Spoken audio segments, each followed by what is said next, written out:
இப்போ நான் ஒரு சிம்பிளாக ஒரு விஷயம் சொல்லிடுறேன். இப்போ நான் உங்களை சந்திச்சிடுறேன். அடுத்தது உங்களுக்கு ஏதாவது ஒரு இடத்துல ஆசீர்வாதம் பண்ணணும்னு நான் நினைக்கிறேன். இதுக்கான பொருள் என்னன்னா, கருணை இல்லை, அன்பு இல்லை. உணர்ந்து ஆப்போசிட்டில் இருக்கிறவங்களுக்கு ஏதாவது ஒரு விஷயத்துக்குள்ள அவங்க எப்படி வேணாலும் அப்படி தான் இருப்பாங்க. நாளைக்கு மாற மாட்டாங்க, இன்றைக்கே மாற மாட்டாங்க. ஆனால் ஏதாவது ஒன்று நம்ம சைட்லேருந்து அவங்களுக்கு செய்யணும். அப்போ அதை உணர்ந்ததுனால தான் அந்த உடலை எதையாவது ஒரு சின்னதாக வச்சு சரி செய்யறதுக்கு வாய்ப்பு இருக்கா, ட்ரை பண்ணுவோம். அப்போ நான் மட்டும்தான் வேலை செய்கிறேன். தமிழ்நாடு முள்ள சொந்த உடலுக்கு யாருமே நீங்கள் வேலை செய்கிறது கிடையாது. உங்கள் உடலுக்காக நாங்கள் வேலை செய்கிறோம். ஆனால் உங்கள் உடலுக்காக நீங்கள் வேலை செய்ய மாட்டீங்க. நீங்கள் பயிற்சி செய்கிறீங்க, அது உணராமல் செய்கிறீங்க. அப்போ ஒவ்வொரு சொந்த உடலுக்காரவங்களும் அவங்களுக்கு அவங்க வேலை செஞ்சுக்கிறது கிடையாது. யாரோ ஒரு துறவி, அவர் அவங்கள்ட்ட சொன்னால் உணர மாட்டுறாங்க, புரிய மாட்டுறாங்க. அவனை அவர் விட முடியல. அவர் மீண்டும் மீண்டும் என்ன பண்ணுறாரு, சரி அவங்களுக்கு ஏதாவது ஒன்று பண்ணுவோன்னு ட்ரை பண்ணிக்கிட்டே இருக்கிறார். இதான் நடக்குது காலங்காலமாக. உங்களால் ஒரு சவாலாக சொல்கிறேன், உங்கள் வீட்டில் இறந்தவங்களுக்கு ஒரே ஒருத்தருக்கு ஆன்ம விடுதலை கொடுக்க முடியுமா? இதுக்கு 1000 ரூபா காசு வேணுமா? ₹1 கூட காசு இல்லாமல் கொடுக்க முடியுமா? முடியாது.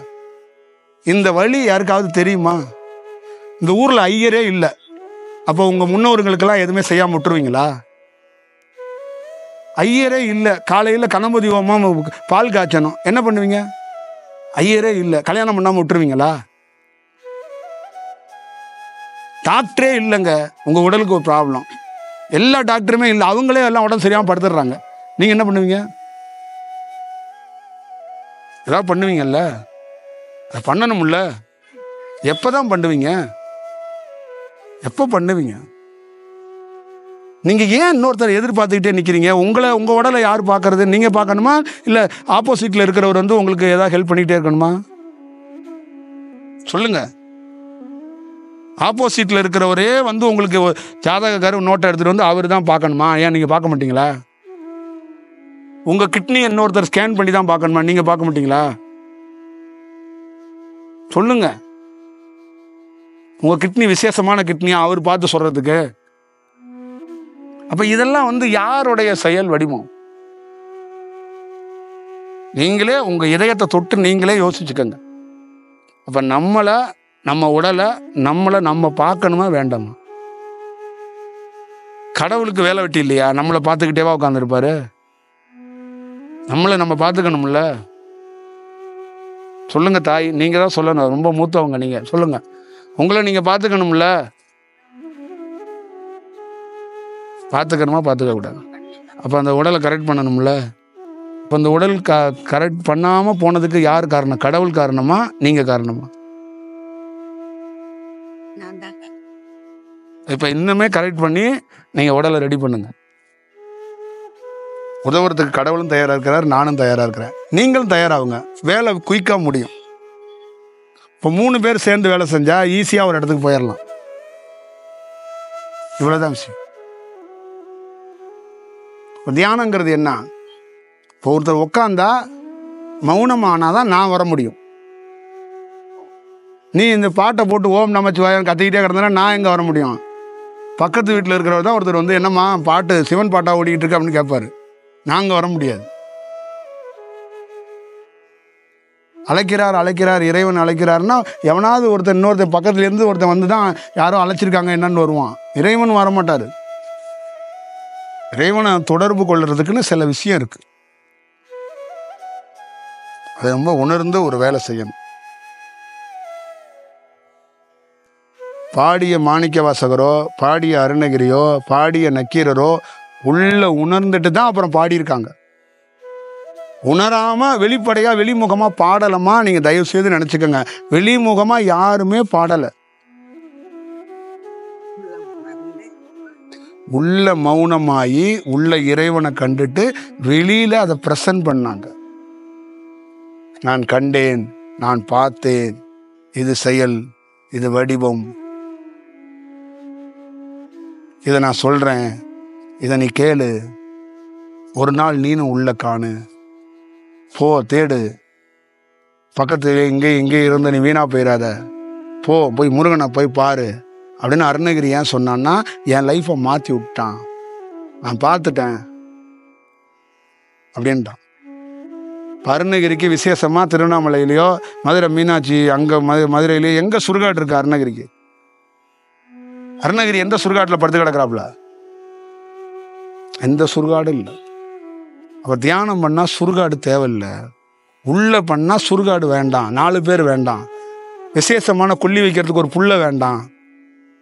இறைவனே வந்து தீடுவான், இறைவனே வந்து ஒரு விஷயம் பண்ணிட்டு போயிடுவான்.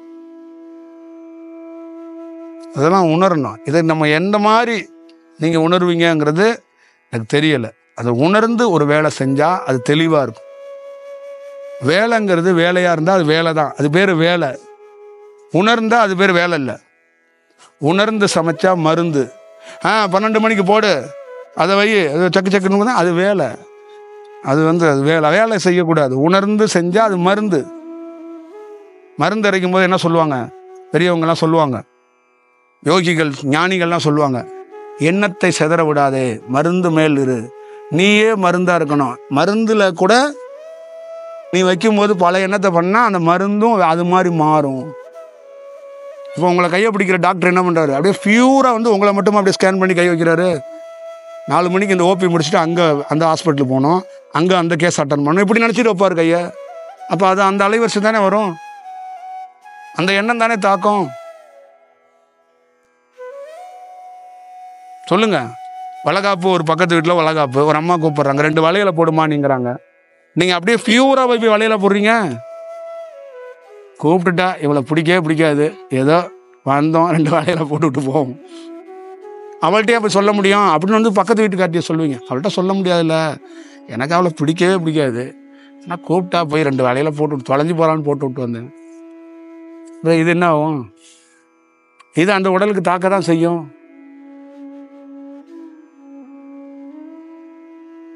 இதுதான் உண்மையான செயல். அதை உணராத பட்சத்தில் நீங்கள் எத்தனை கோடி மாத்திரையை தின்னாலும் உங்கள் நோய் தீராது, எத்தனை கோடி கோயிலுக்கு போனாலும் உங்கள் வேலை நடக்காது. நீங்கள் சிவபுராணத்தை தோளில் வச்சுக்கிட்டு கழுத்தில் மாட்டிக்கிட்டாலும் சரி, தலையில் வச்சுட்டு படுத்து படித்தாலும் சரி, ஒன்றும் அங்கே கதை நடக்காது. உணர்ந்து வேலை செய், ஒரு நாள் நீ அதுவாக மாறி போயிரு. அவ்வளோதான் விஷயம். நான் தான் சொல்கிறேனே, அது கிடைச்ச வாய்ப்பு இன்னைக்கு தான் இல்லை, கிடைச்ச வாய்ப்புங்கிறதுக்காக சொல்ல முடியாதுங்க. கடவுள்னு ஒருத்தர் வந்துட்டாருன்னா அவர் உங்களுக்கு ஒரு ஒரு ஒரு வந்து உபதேசத்தை ஒன்று கையில் கொடுத்துட்டு போவார். அதுக்காக நீங்கள் இப்போயே என்னை கடவுளை மாற்றி விட்டு போங்கன்னு கேட்க முடியாதுல்ல. நான் அடுத்து உங்களை பார்க்க முடியுமா என்னன்னு. அவர் என்னன்னா, நான் வந்துட்டேன், நான் உன்கிட்ட ஒன்று கொடுத்துட்டேன், அடுத்தது நெக்ஸ்ட்டு என்னன்னா, அடுத்தது நீ என்ன பண்ணணும்னா, நீயே என்னை பார்க்குற மாதிரி தயாராகிக்க. நானே இப்போ வந்தேன்ல, இப்போ அடுத்தது நீ என்னை பார்க்க வரணும். இது கிடையாதுப்பா, கடவுளை பார்க்க. கடவுள் எப்படி வந்தார்? அப்போ நீ என்ன பார்க்க வரனா, நீ கடவுள் மாதிரி இருந்தால் தான் வர முடியும். அப்போ அதுக்கு பிரத்யேகமாக தயாராகணும். அந்த பிரத்யேகமாக தயாராகும் போது சரியாக மாறப்படுறதுக்கான வாய்ப்புகள் உருவாக்கும். ஐயா, இந்த ஒழுக்க பயிற்சி மட்டும் நாங்கள் ப்ராக்டிஸ் பண்ணிட்டு நீங்கள் சொல்கிற அந்த இது ப்ராக்டிஸ் கிடையாது, இது பயிற்சி கிடையாது, கல் உடைக்கிற வேலை இல்லை. இது உணர்ந்து செய்ய வேண்டிய ஒரு ஒரு இது என்னன்னா, உங்கள் உயிர் எப்படி பார்ப்பீங்க, அது என்ன மிஸ்ஸுண்ணா சொல்லுங்க. சத்தியமாயா வள்ளலாரை பிடிச்சிட்டு ஒழுக்கமாக வாழ்றது இது எல்லாமே பண்ணுறேன், ஆனால் அது உணர முடியலையா, அதான் அசக்கலாக இருக்குது. இப்போ அந்த ப்ராக்டிஸ்னால தோற்று போயிடுவாங்கப்பா. இப்போ நான் சொன்னேன்ல, ஜிம்முக்கு போனவன் வந்து ஒரு நாள் செத்து போவான்ப்பா. செத்து போகும்போதும் கரலையாக உடல் தான் இருக்கும், அதில் என்ன மாற்றம்லாம் கிடையாது. அப்பையும் நீங்கள் செக் பண்ணி பாருங்கள், அந்த ஜிம்முக்கு போன ரொம்ப நாள் அழுத்தி பார்த்தீங்கன்னா அப்படி தான் இருக்கும். புரியுதுங்களா? அதனாலலாம் ஒன்றும் மாற்றம்லாம் இருக்காதுப்பா. அதே மாதிரி பயிற்சினால பெரிய ஞானியெல்லாம் ஆயிட முடியாதுப்பா. உணர்ந்து ஒரு வேலையை உணர்ந்து தெளிந்து அந்த வேலையை செய்யும்போது அது பயிற்சியாக இல்லாமல் உணர்தலாக ஏற்படும். ஒரு புரிதல் அப்படின்னா என்ன, உணர்தல் அப்படின்னா என்ன, விட்டு கொடுத்தல் அப்படின்னா என்ன, ஒரு உயிரை பிற உயிர் மதித்தல்னா என்ன, இதெல்லாம் வந்து பார்க்கணும். இதுதான் இதோடு. அப்போ ஒரு தியானம் என்பது இதை வந்து வெளியில் யாருக்கும் தெரியப்படுத்த வேண்டியதில்லை. ஒரு வேலையை ஒரு 5 மணிக்கு 4 மணிக்கு ஏன் சொல்கிறாங்க அப்படின்னா, அந்த காலம் வந்து உகந்த காலமாக இருக்கும், அந்த நேரம் உகந்ததாக இருக்கும். அந்த நேரத்துக்குள்ளே உட்காரும்போது என்ன நடக்கும் அப்படின்னா, இந்த உடல் ஒத்துழைக்கும் நீ செய்கிற வேலைக்கு. காடுகரைக்கு வேலைக்கு போகிறவங்க உச்சி வெயிலுக்குள்ளே வீட்டுக்கு வந்துடுவாங்க. ஏன்னா அதுக்கு மேலே உடலை சோர்வு பண்ணால் அவன் என்ன பண்ணணும், பல ஆண்டுகள் உழைக்கணும், உடல் வீணாக போயிடும். அப்போ கருக்கல்ல போயிட்டு என்ன பண்ணுவான், உச்சி வெயில் மேலே நிற்கும் போது வீட்டுக்கு வந்துடுவான். திருப்பி வெயில் கீழே 3 மணிக்கு இறங்கும் போது வேலைக்கு போவான். அதே மாதிரி தான் காலையில் நீ வந்து 4லேருந்து 3:15லேருந்து 6 மணிக்குள்ள நீ உட்காரும்போது என்னன்னா, இந்த உடல் ஒத்துழைக்கும். இந்த உடல் வந்து என்ன பண்ணும், அதுக்கான ஏற்ற மாதிரி ஒரு பிரத்யேகமாக அந்த உடல் தயாராகும். ஒரு மலர் மலர்றதுக்கான உகந்த நேரமே அந்த 3:15லேருந்து 6 மணிக்குள்ள தான். அந்த மலர் எப்படி மலருதோ அதே மாதிரி தான் ஒரு மனிதன் மலருவான். அப்போ அந்த உலகத்திலே ஒரு மனிதன் மலர்றதுக்கான டைம் எதுனா 3:15லேருந்து 6:15. அந்த 3:15லேருந்து 6:15 எல்லா மலரும் உதிர்ந்து போயிருதுங்க. ஏன்னா அந்த நேரம் தான் விசேஷமான தூக்கமே. புரியுதா? நைட்டு 11:30 மணிக்கு ஃப்ரைட் ரைஸை சாப்பிட்டுட்டு 12:15க்கு 1 மணி வரைக்கும் செல்லை பார்த்துட்டு தூங்குனா ஏன் 3:15க்கு ஏஞ்சி தியானம் பண்ணுவான் சொல்லுங்க? இவனால் தியானம் பண்ண முடியும். அதையும் வந்து குருநாதர் சொல்லிட்டாரு, அந்த 3:15க்கு வந்து 38 மந்திரமா 48 ஐயோ மறந்துட்டேன் பாருங்க, ஐயோ 108ங்க, ஐயோ அது வேற மறந்துட்டேன் பாருங்க, திருப்பி சொல்லிட்டு அப்புறம் அப்படி பண்ணால் அது பயிற்சியாக போயிடும். அது பயிற்சியே கிடையாதுங்க. எந்த துறவி வந்து பயிற்சி செஞ்சு ஞானம் அடைஞ்சான்? பயிற்சிங்கிற வார்த்தையே தவறு. முதல்ல ஏதோ நம்மளாம் 50 பேர் மீறி உங்களுடைய ஸ்லாங்குக்காக அது சொல்றது, அது கிடையாது. அதான் உணர்தல்ங்கிறது. இப்போ உங்கள் அப்பா இருக்கிறாரு, இப்போ என்னோட தந்தை இறந்து போயிட்டார். அந்த நாளில் நான் அப்படியே ரொம்ப ஃபீல் பண்ணி அப்படியே உட்காந்துருக்கேன். ஆப்போசிட்டில் இருக்கிறவங்க ஏன் அதை ஃபீல் பண்ணணும்? அவர் ஃபீல் பண்ண மாட்டார். ஏன் ஃபீல் பண்ண மாட்டாருன்னு சொல்லுங்க. அவர் அப்பா கிடையாது ஒன்று. 2வது என்னன்னா, என்னுடைய உணர்வு என்னன்னு அவருக்கு தெரியாது. இப்போ நான் என் தந்தையை உணர்ந்து அப்படியே உட்காந்துருப்பேன். அழுக வேண்டியதில்லை. உணர்ந்துட்டா அப்படியே என்ன பண்ணுவேன், என் தந்தைக்காக நான் செய்ய வேண்டிய வேலை என்னன்னா, உணர்ந்ததை அப்படியே மௌனமாக அவரை நினச்சி அப்படியே உட்காந்துருப்பேன். அப்போ இறைவனை அடைகிறதுக்கு அந்த மௌனமாக உணர்ந்து அப்படியே உட்காரணும். ஒரு சாதாரண ஒரு மந்திரம் கூட பெரிய சக்தியாக மாறும் உணர்ந்து வேலை செஞ்சா. அப்போ 3:15 அப்படிங்கிறது அந்த முக்கியமான நேரம். ஒரு கோவில் கூட 3:15லேருந்து 6:15க்கெல்லாம் திறக்கப்படுறதே இல்லை. எல்லாம் 5:45க்கு திறக்கப்படுது. எல்லா கோயிலும் 3:15க்கு தான் கோவில் திறக்கப்படணும். யார் இதை போய் யார் சொல்லுவா? 3:15க்கு ஒரு மனிதன் வரணுங்க. அது மலர்ற நேரங்க. உடலுக்கு ஒத்துழைப்பு, உடல் மாறுற நேரம். உடலுக்கு ஒரு உடலுக்கு நல்லது நடக்க போகுதுன்னா அந்த டைம் தான். பகலில் இத்தனை மணி நேரம், இரவுல இத்தனை மணி நேரம் இருக்கு. இந்த உலகம் இயங்கிறது பகல் 10 இரவு 10, 24 மணி நேரங்கிறதெல்லாம் அது கால கணக்குக்குள்ளே இவங்க வச்சிருக்கிறது, நம்மளா உருவாக்கி வச்சிருக்கிறது. இந்த பிரபஞ்சத்துடைய டைம் பகல் 10 இரவு 10.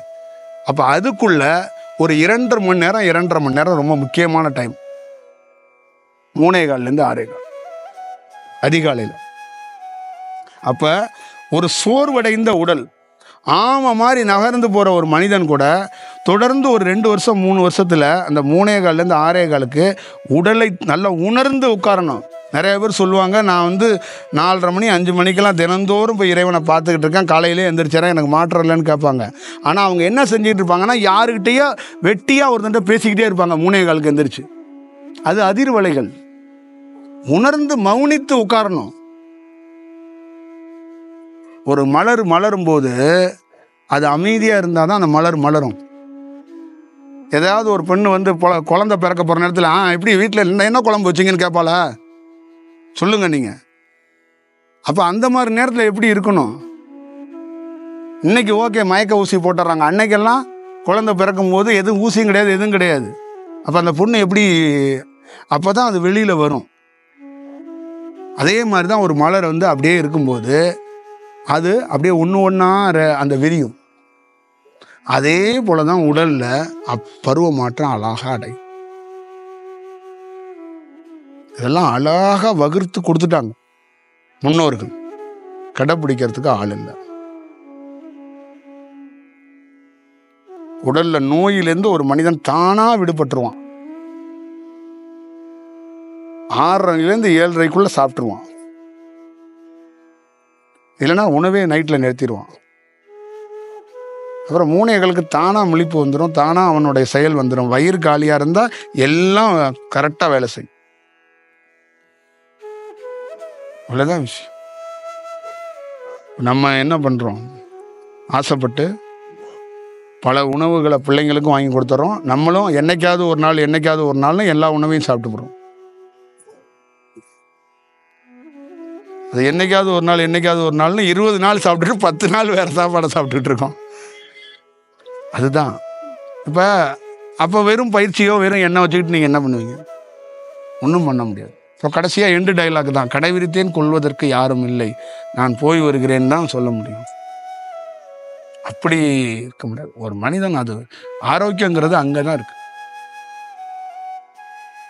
ஒரு மலர் ஆரோக்கியமாக இல்லாத மலரை போய் இறைவனுக்கு போய் படைப்பாங்களா? சொல்லுங்க. இப்போ ஆரோக்கியமான இல்லாத உங்களை வச்சுக்கிட்டு என்ன பண்ண முடியும்? இறைவன்ட்ட எப்படி ஒரு நல்ல மலரை படைக்க முடியாதோ, இந்த மாதிரி ஆரோக்கியமான இல்லாத ஆள் நீங்கள் உங்கள் வீட்டில் தெரியாமல் உங்களை வச்சுக்கிட்டு சுற்றிக்கிட்டு இருக்காங்க. தூக்கி வெளியில் போட வேண்டிய செயல் தான் அது. வீசி அடிக்கப்பட வேண்டிய செயல் தான் அது. அது வேற வழி இல்லாமல் அங்கிட்டே உருண்டுக்கிட்டு கிடக்கு. உண்மையை சொல்கிறேன். அப்போ அந்த ஆரோக்கியத்தை உருவாக்குறதுக்கு இருக்கணும். இந்த பிரபஞ்சங்கிறது, பகல்ங்கிறது, இரவுங்கிறதெல்லாம் சும்மா நாளை கடத்துறது கிடையாது. எல்லாமே உடலுக்கு கனெக்டில் இருக்கிறது. பாடத்திட்டத்திலையோ இல்லை விஷயங்கள்லாம் இதெல்லாம் கனெக்ட் பண்ணி உட்காந்து இதோட சூழலோடு இருந்தால் தான் நல்லாயிருக்கும்.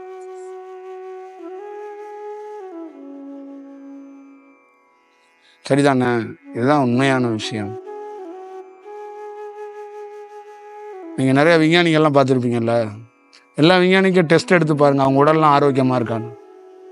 ஆனால் அவங்க செவ்வாவில் தண்ணி இருக்கான்னு தேடி இருக்காங்க. அவங்க உடல் எப்படி இருக்குன்னு நீங்களே யாராவது உங்களுக்கு தெரிஞ்ச விஞ்ஞானிகள் இருந்தால் மருத்துவ குறிப்பை எடுத்து பாருங்கள், அங்கேயே தெரிஞ்சிடும். அப்போ கண்டுபிடிக்க வேண்டியது செவ்வாயில் தண்ணி இருக்கான்னு இல்லை, உங்கள் உடலை ஆய்வு பண்ணிவிட்டு அதுக்கப்புறம் செவ்வாயை ஆய்வு பண்ணிடலாம். பல நாள் சொல்லிகிட்டு இருக்கோங்க. நம்ம ஊரில் வாழ்ந்த எந்த ஞானி நோபல் பரிசு வாங்கினா? பட்டினத்தார் நோபல் பரிசு வாங்கினாரா? ஒன்று இருக்குல்ல.